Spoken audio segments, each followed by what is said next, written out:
Assalamualaikum warahmatullahi wabarakatuh. Bismillahirrahmanirrahim. Alhamdulillahirabbil alamin. Pemirsa, bertemu kembali dengan saya Zainal Abidin. Akhir-akhir ini COVID-19 atau virus corona ini mewabah jadi pandemi di seluruh dunia. Walaupun asalnya dari Wuhan, provinsi Cina. Tapi saat ini sudah menyebar ke seluruh dunia. Oleh karena itu, pembahasan kali ini saya akan menyoroti masalah pemerintahan Pak Jokowi, ya, COVID-19 dan apa korelasinya atau kesamaannya dengan Tolut pada saat itu, gitu. Oleh karena itu, pembahasan kali ini dengan judul pemerintah saat ini, yaitu Pak Jokowi, virus corona, dan apa korelasinya dengan Tolut saat itu. Pemirsa, sering saya mengatakan bahwa Pak Jokowi adalah satria piningitnya, kayak gitu. Kemudian sering saya narasikan bahwa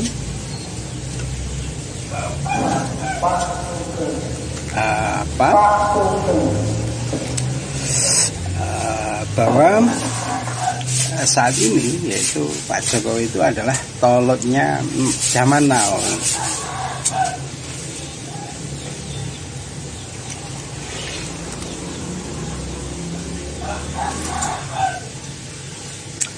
Lalu apa korelasinya dengan COVID-19 ini?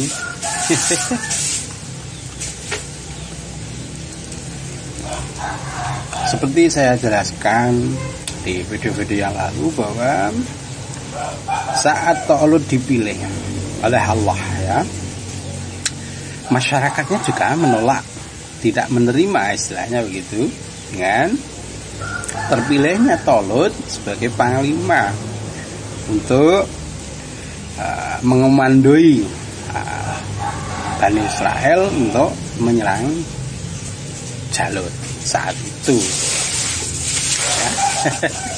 Demikian halnya dengan Pak Jokowi. Kebenaran apapun yang dilakukan Pak Jokowi, ya, lawan politiknya tidak memandang sama sekali. Bahkan capaian-capaiannya semacam dihilangkan seperti itu. Misalkan pembangunan Papua, infrastruktur, tol laut, tol darat, tol udara, misalkan, ya, ini sama sekali tidak dinilai sama sekali. Kemudian pembangunan wajah terdepan perbatasan dengan NTT, misalkan, dengan Papua New Guinea, dengan Malaysia, misalkan, ini juga tidak dipandang. Kemudian akuisisi Freeport 51%, ini juga tidak diakui. Padahal keberhasilan ini sangat nyata, ya. Sudah saya katakan, nikmat Tuhan mana lagi kah yang kamu dustakan? Sudah nyata seperti ini, kamu masih sampai saya masih mengingkarinya. Ya. Oleh karena itu, perjalanannya Tolut mau menyerang Jalut itu, ya, Raja Jalut itu, kemudian oleh Allah diberikan ujian, yaitu ada sungai Barang siapa yang meminum airnya dengan tidak memakai tangan, istilahnya seperti orang berwudu itu, maka dia bukan golongan tolut saat itu. Oleh karena itu, hanya sedikit orang yang meminumnya pakai tangan, ya. Semuanya langsung karena begitu hausnya ada sungai, ada air sungai itu langsung meminumnya tanpa memakai tangan. Misalkan seperti orang wudu itu ya, minumnya hanya sedikit-sedikit, ya. Demikian halnya saat ini saya membaca bahwa COVID-19 atau virus corona ini juga ujiannya Pak Jokowi sebagai toiletnya zaman now. Oleh karena itu, saya melihat bahwa jika Indonesia tidak lockdown, saya yakin ini sama halnya seperti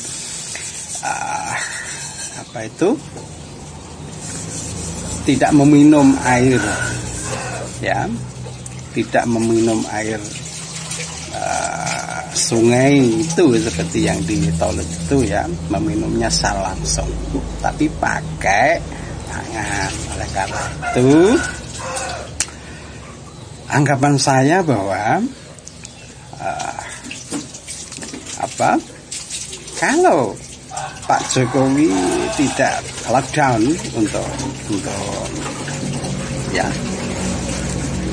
untuk mengambil langkah lockdown, kemudian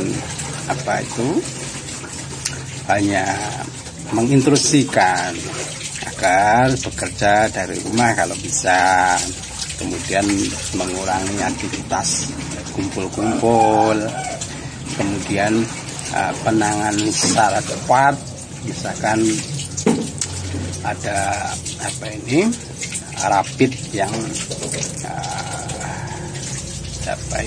gencar dilakukan, misalkan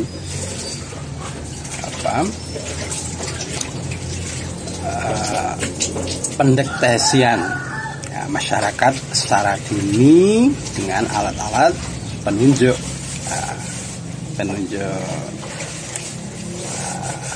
COVID-19 ini, agar secara dini dapat diketahui apakah dia terkena suspek atau tidak. Ya. Saya sangat yakin bahwa inilah ujian seperti yang di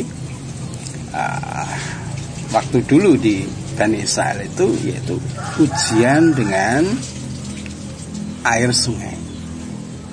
Ya, saat ini pun juga ujian terhadap toiletnya masa kini, yaitu Pak Jokowi itu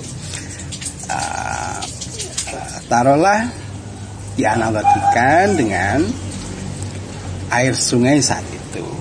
Jika mengambilnya, meminumnya secara langsung, maka dia termasuk bukan golongan tolut. Tapi bagi mereka yang meminumnya dengan pakai tangan dan tidak berlebih, ini termasuk golongannya tolut. Oleh karena itu, saat ini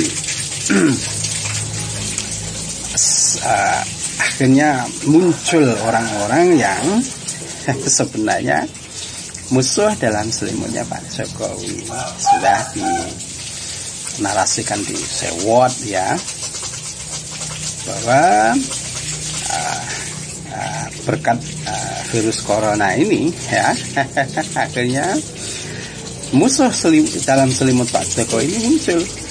Demikian halnya, ya, saya ambilkan seperti tolotnya dulu waktu zaman Bani Israel itu. Memang untuk menuju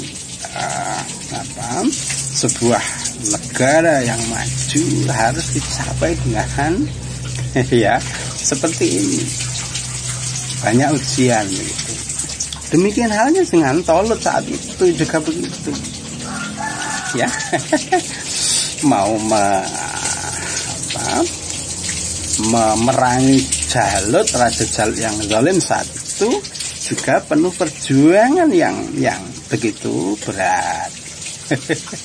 Ya toh. Tapi insya Allah yakinlah bahwa setelah ini berlalu, saya yakin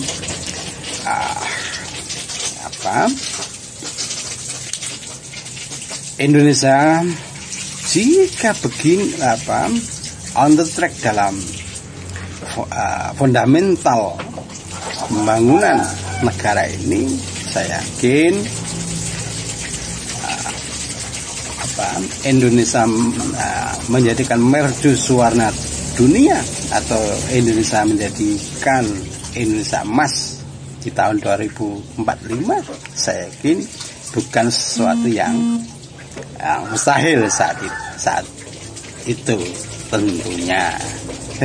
Oleh karena itu, siapapun ya yang cinta terhadap NKRI ini, ya cinta terhadap NKRI ini dan Pancasila sebagai falsafahnya atau dasarnya, ya jangan sekali-sekali mudah tertipu oleh omongan manis, katakanlah yang mengganti sistem atau yang lainnya tentunya.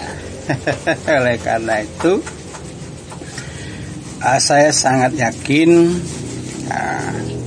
bahwa Indonesia jangan lockdown. Itu keyakinan saya. Kenapa? Ini merupakan ujian dari Allah. Sebagaimana ujiannya Tolut dengan air sungai itu. Ya. Oleh karena itu, untuk sampean-sampean yang cinta terhadap NKRI, ya, jangan mudah terprovokasi dengan dalih-dalih apapun, misalkan mengganti sistem, ya. Mengganti sistem dengan apapun itu, misalkan dengan khilafah atau yang lainnya. Jangan sekali-sekali terprovokasi, ya. Saya yakin ini adalah termasuk ujiannya Tolut untuk saat ini, ya. Memang tidak sama persis seperti ujian Tolut saat itu, begitu. Oleh karena itu, saya yakin lockdown bukan solusi terbaik untuk menghindari masalah COVID-19 ini. Saya yakin penanganan secara cepat, ya, kemudian mencarikan obat-obat untuk mempercepat kesembuhan, ini yang baik, bukan lockdown, ya, bukan lockdown, ya, seperti yang digaungkan Pak JK dan lain-lain, ya. Saya yakin dukunglah pemerintah saat ini dalam menghadapi COVID-19 ini. Kenapa? Saya yakin Indonesia sudah on the track yang benar tentunya. Ya. Oleh karena itu, jangan lupa bahwa harusnya kita sampean-sampean bersyukur dengan pemimpin yang bertanggung jawab dengan masyarakatnya. Demikian, wassalamualaikum warahmatullahi wabarakatuh.